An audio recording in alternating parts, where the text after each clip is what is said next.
Hello everyone and welcome back to day 77 on the Mystery Shard, free to play only. What you're seeing here is a nearly 14 million damage key on Spirit Affinity Clan Boss. So that means we can now 3 key Void, Magic, and Spirit, which is pretty huge. I don't think we quite made it to 3 key damage today because when I was running my keys, oh, so close. When I was running my keys earlier, I kind of forgot I was running them and they didn't hit as high as they should have. I still do have to intervene a little bit near the end of the run to make sure Apothecary heals the right people, because he'll always try to use his speed boost priority over the heal, and sometimes I just need to get that heal out to have a champion survive till the next round. So yeah, we'll throw another key on that later, but the only affinity we can't 3 key now is Force, which is pretty sick. So day 77, what did we get? We got an epic tome, I believe.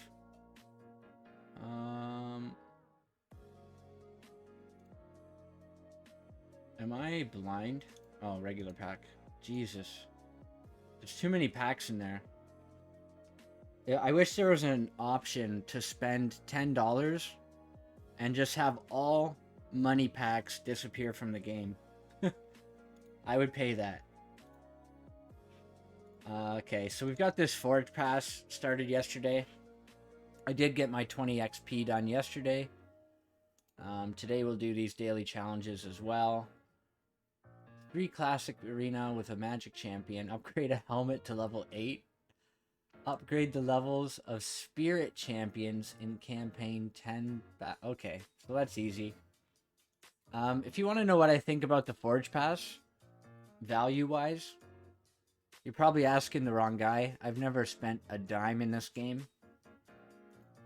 And the major reason for that is the first day I played the game, I was looking for packs to help boost my progression and stuff. And I was looking through these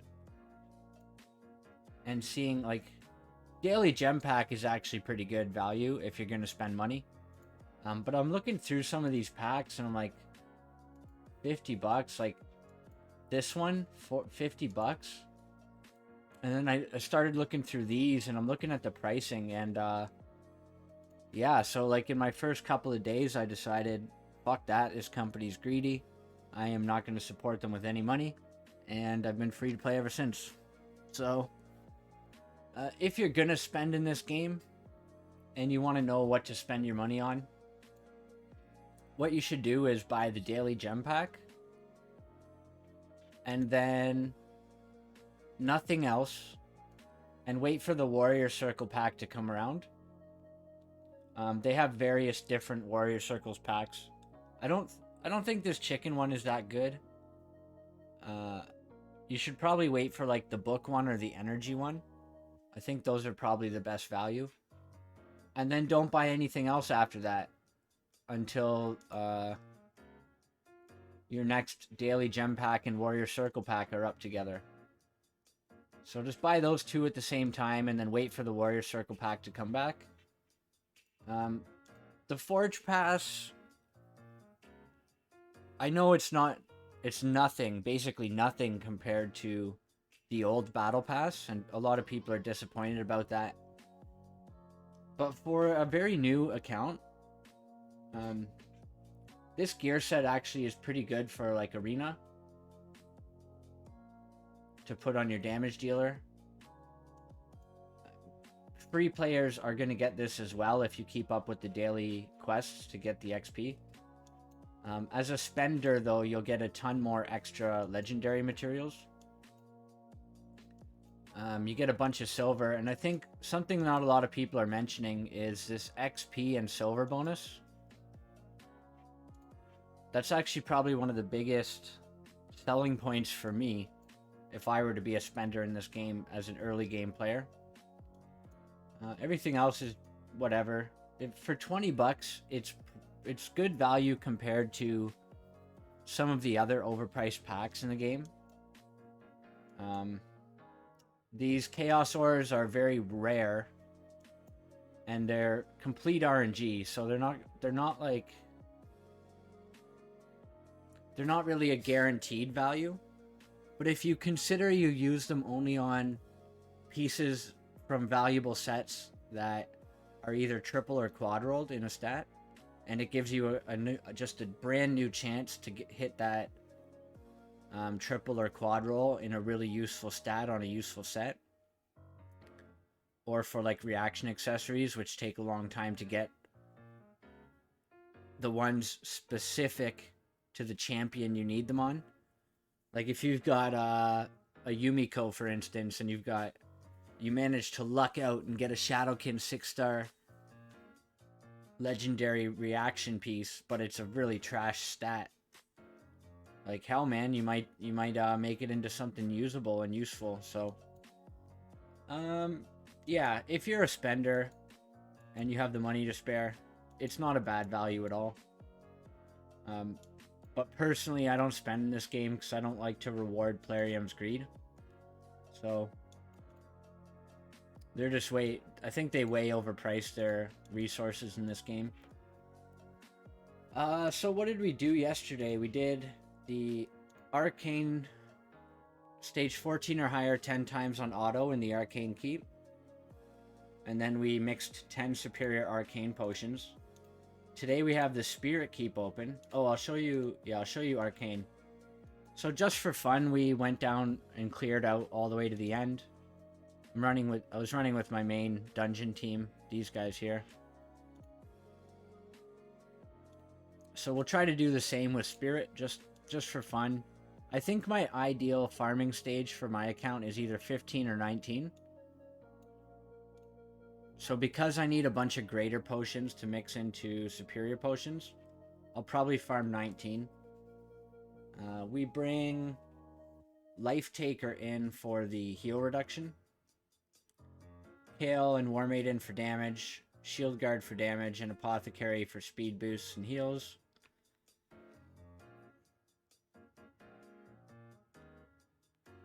I could bring an Armiger in to drop turn meter on the boss. That could be one strategy for keeping the heals down. But then I'd probably have to bring broadmaw. So we'll just try this and see how it goes, and we'll make adjustments as I go.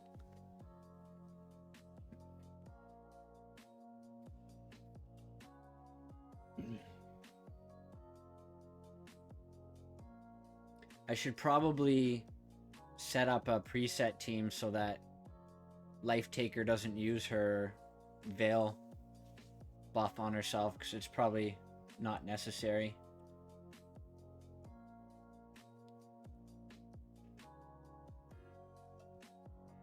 We basically just want her to be trying to get her heal reduction out as much as possible. Oh yeah, this one has the Painkeeper, so... Or, sorry, Crimson Helm. So we definitely don't want to bring an Armiger here unless we target the Crimson Helm manually. You also get stuck in that infinite loop of turn meter reduction. I really wish they would change these champions in these waves.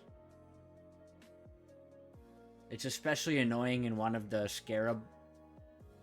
If you're farming Scarab in Hard Doom Tower on one of the rotations. I forget which champion it is. I think it might be a Basilisk or something. You kill it and then it revives with block damage. And for Scarab boss, your endgame strategy is usually to bring an Allure, a Cold Heart, you know, these champions that do massive turn meter reduction on their A1s and their Heart Seekers. Okay, no heal reduction. Oh yeah, I'm not going to get that slow speed anymore from Shield Guard, because his accuracy is so low now. That'll sort itself out once I get my Spirit accuracy in the Great Hall maxed. Then he'll start landing it again on these weaker dungeons, but until then I'm just kind kind of stuck with it.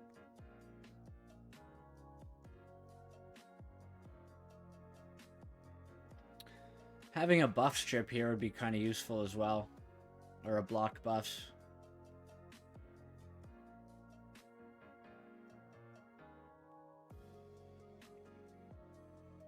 Oh, so close. Come on. Oh, fuck. Maybe they'll out-damage it this time.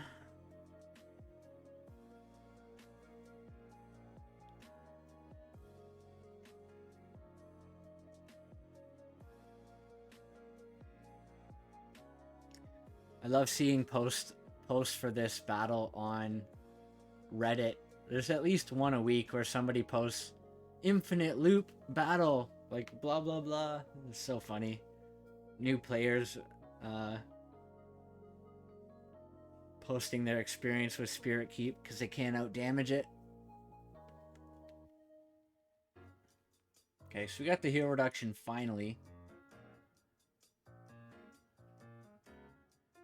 Boom. Nice, 4 graders. I'm gonna run through the mission here and then we'll come back in afterwards and do something else.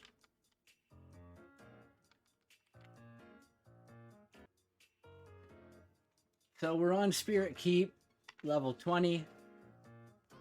War Maiden died in the first round, and then Kale died in the second round. So it's taken forever to get through. Now, I think we have enough damage to kill her in the 5 turns it takes for her cooldown to come back up. Sorry, it's going to be less than that, isn't it? 3 turns, because the block debuffs is still up. So now it's worn, we need to get heal reduction on her. And then we need to do enough damage in 3 turns to kill her.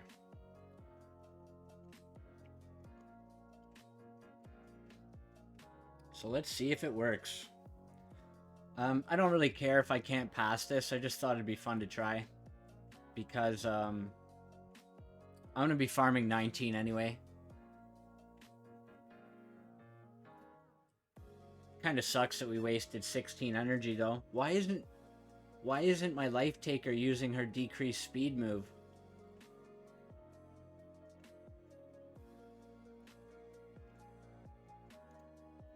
Okay, so I'm going to take control of this myself.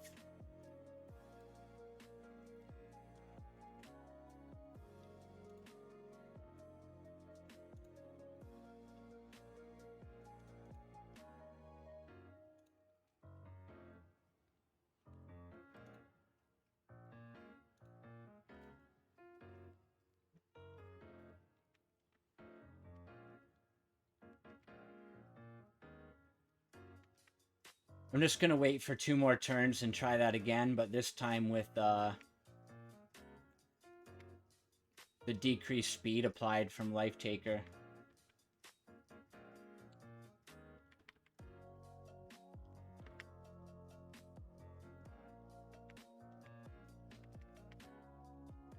One more turn, come on.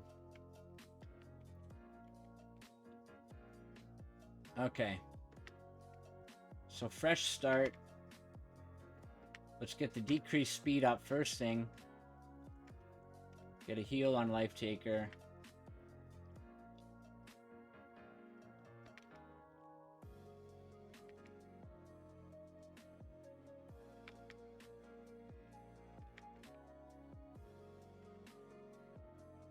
Nice, heal reductions up.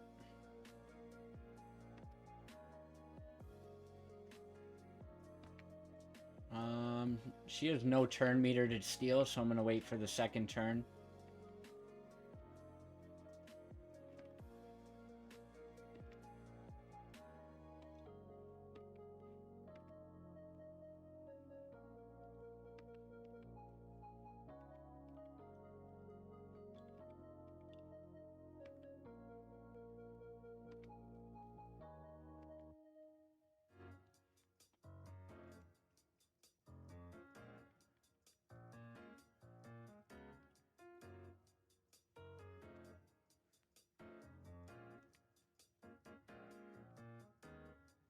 So I can probably auto this if I replace War Maiden with like a Bog Walker. Because Bog Walker's a lot tankier. He's going to get targeted and then he won't die. So they won't ever get around to targeting Kale. Which means I'll have Kale's damage for this part of the fight too. And then I would have to set her AI priority to use her A2.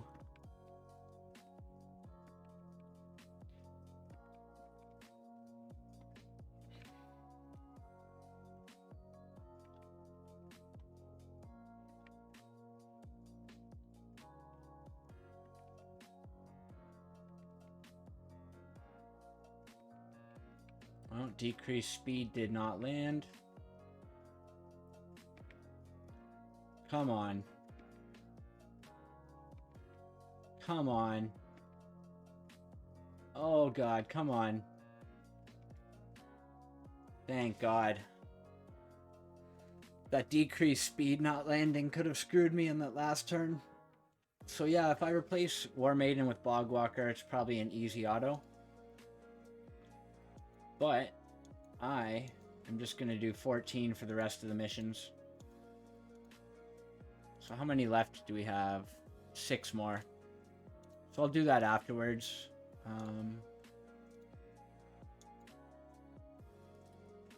Tag team, higher team power, mix an affinity potion, which I'll do when I'm doing the missions. And then make a perception artifact.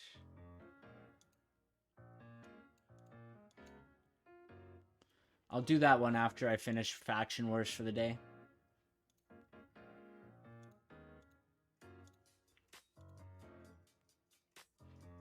We're saving our tag arena tokens for the tag team tournament that starts later. I wish I had known it was coming, but for some reason it didn't show up a full 24 hours before. So, tag arena tournament.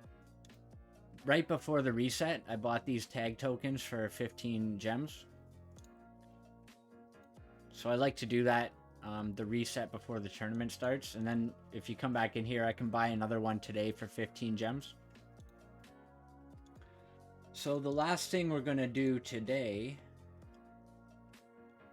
is Doom Tower. I wanted to try to get past this floor.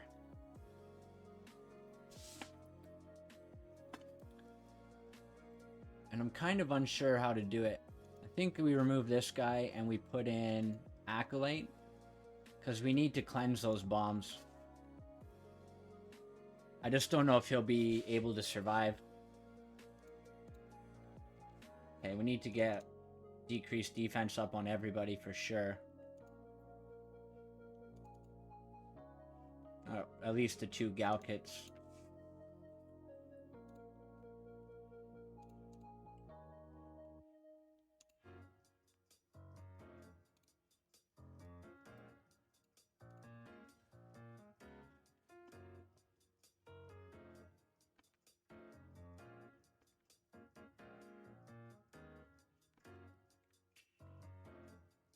We just want to get rid of them as fast as possible.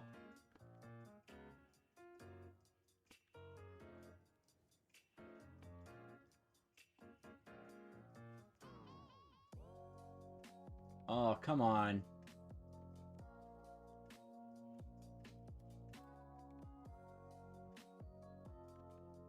Apothecary needs an extra turn here. Nope.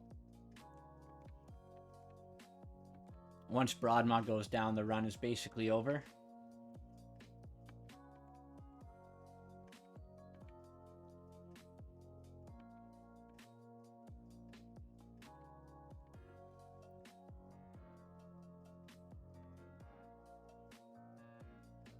Maybe we'll try to kill one of these guys first.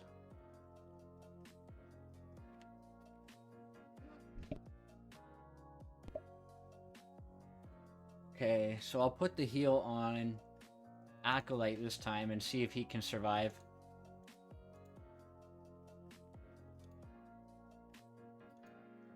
Put another heal on broadmaw maybe? Or do I speed boost? I'll put it on War Maiden. Oh, come on.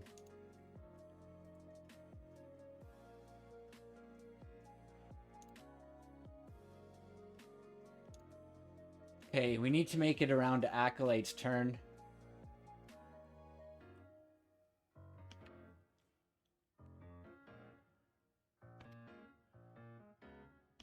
Cleanse. Oh no. Okay. So that's not gonna happen. I need more speed on I need Acolyte probably to be level 60 so he can survive a few hits. Other than that, I just need more speed and more damage. So yeah, that's not gonna happen. I was going through and just planning ahead on how I'm gonna gear my Arbiter. And I was thinking, since I don't really need a speed lead in Arena the way it is right now, since I'm only fighting one-person defenses, I'm going to build her in a really strong dungeon set. With still quite a considerable amount of speed. So I'm going to do something like this.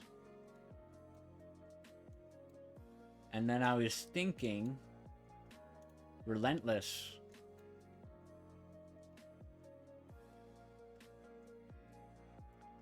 So I could either keep her in this weapon that Apothecary is using, or I can put this one on, which has more tanky stats, more resistance.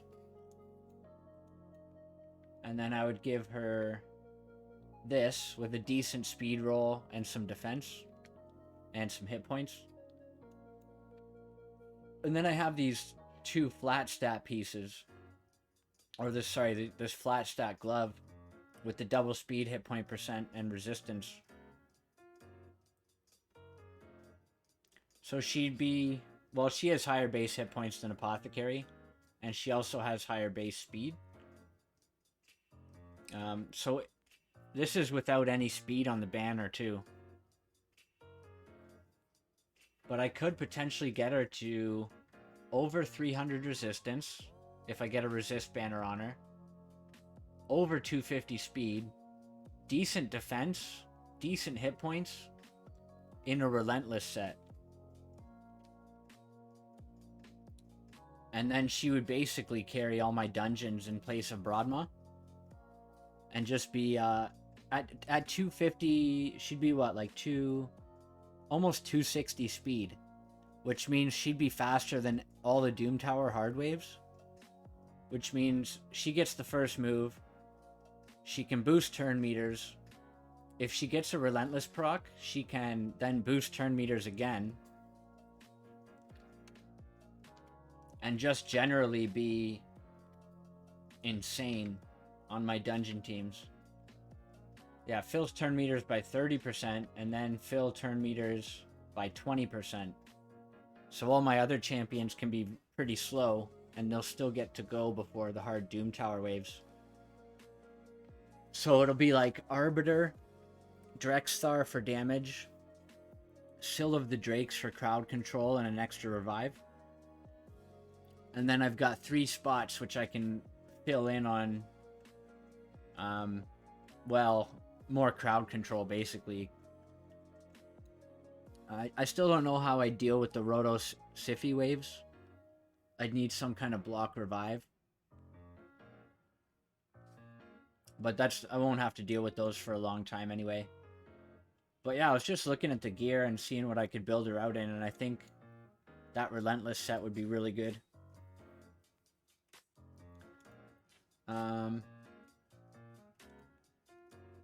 Trying to think of who else I could pair with that setup.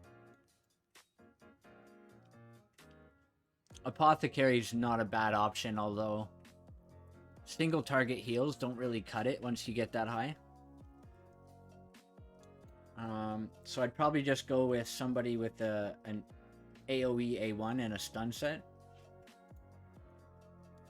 Obviously, if I pull a Deacon and unlock him, he would be amazing, not only for turn meter boost and drop defense, but I can put him in a stun set as well with Fearsome Presence. And then, yeah, Drexthar will do the damage with the HP burns. Oh, and I have, yeah, eventually I'll unlock Venus too when I complete Faction Wars 21. She'd also be pretty solid in there.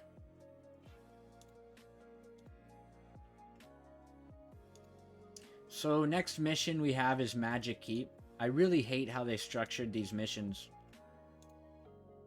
We've got Spirit open today. Magic was open yesterday.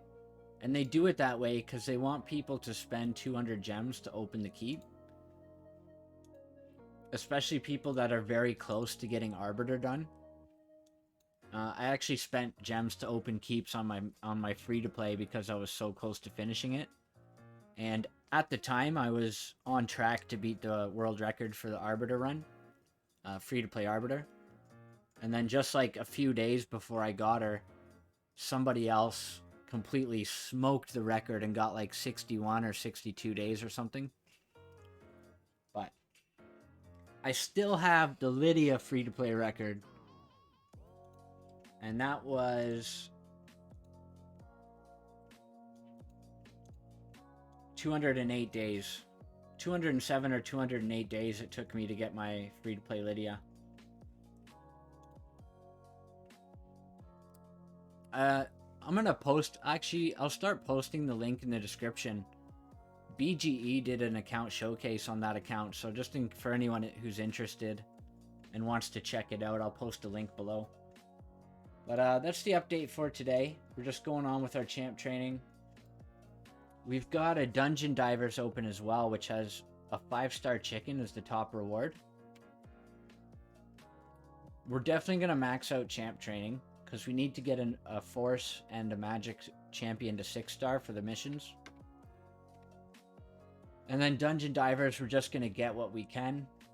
And if we're close enough by the end to get this chicken, I will do everything in my power to get energy and run Dragon 20 and try to snag that chicken there. Artifact enhancement event, we're just stopping here. I don't care about any of these rewards, so I'm saving my silver. And yeah, that's the update for today. Again, thanks for watching, and I will see you tomorrow.